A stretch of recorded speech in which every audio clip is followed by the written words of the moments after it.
अरे काय भाऊ सकाळ सकाळ कुठं? अरे काय नाही, ते आपली 14 एप्रिलची तयारी चालू आहे. दीदीला घेऊन शॉपिंगला चाललोय. 14 एप्रिल? पण तुमच्यात तर सेलिब्रेट नाही करत ना?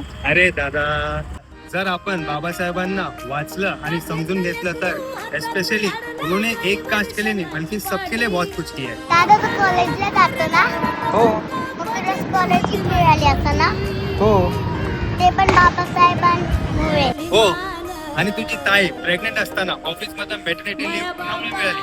और जब 12 घंटे से हमारी शिफ्ट 8 घंटे की हुई और साल का हमें जो बोनस मिलता है वो भी उनकी वजह से ही मिल रहा है. दादा माझी मम्मा बोलते की आता बाबा नसते तर आम्ही चूल आणि मूलच सांभाळत असतो.